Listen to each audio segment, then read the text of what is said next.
ముసలికోతి మోసపోయిన జంతువులు. నీతి కథ. ఒక సుందరమైన అడవిలో ఒక ముసలికోతి పెద్ద చెట్టు మీద కూర్చొని ఉండేది. అది వృద్ధ ముసలికోతికి వయసు అయిపోయింది. తానే ఆహారం సంపాదించలేకపోయేది.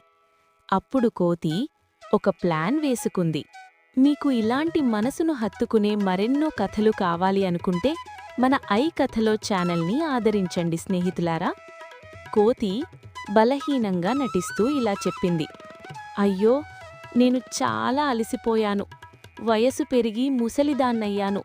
నాకు ఆహారం దొరకడం లేదు. ఎవరు సహాయం చేస్తారు? అది విన్న కుందేలు దగ్గరకు వచ్చింది. కుందేలు: అయ్యో కోతిగారు, మీకేమైంది? కోతి: నాకు బలం లేదు. మీరు కొంచెం పండ్లు తెస్తే నేను బ్రతుకుతాను అని చెప్పింది అన్ని జంతువులకి. అది విన్న కుందేలు మరియు ఉడత, పక్షులు నిజంగా నమ్మి పండ్లు తెచ్చింది. అదేలా మరికొన్ని జంతువులు కూడా వచ్చాయి. అన్నీ కోతి మాటలు నమ్మి రోజూ ఆహారం తెచ్చేవి. కోతి మనసులో అనుకుంది, వావ్, ఎంత ఈజీగా అన్ని జంతువులను మోసం చేసేశాను. రోజులు గడిచాయి.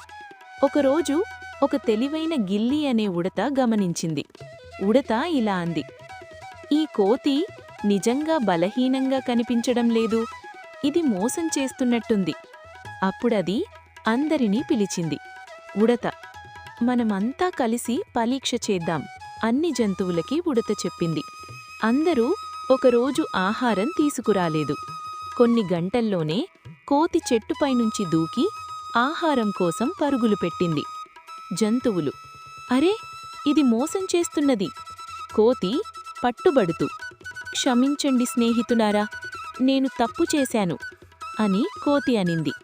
అప్పుడు అన్ని జంతువులు కలిసి ఇలా అన్నాయి: మోసం చేసి బ్రతికే వాళ్లకు నమ్మకముండదు. అన్ని జంతువులు కోతిని వదిలేసి వెళ్ళిపోయాయి. కోతి ఒంటరిగా బాధపడుతూ చెట్టుమీద కూర్చుంది. నీతి: మోసం చేసి పొందిన సహాయం ఎక్కువ కాలం నిలవదు. నిజాయితీతోనే గౌరవం వస్తుంది. ఈ కథ మీకు నచ్చితే ఇలాంటి మంచి నీతి కథల కోసం ఐ కథలు ఛానల్ని లైక్ చేయండి, షేర్, సబ్స్క్రైబ్ చేయండి ఫ్రెండ్స్.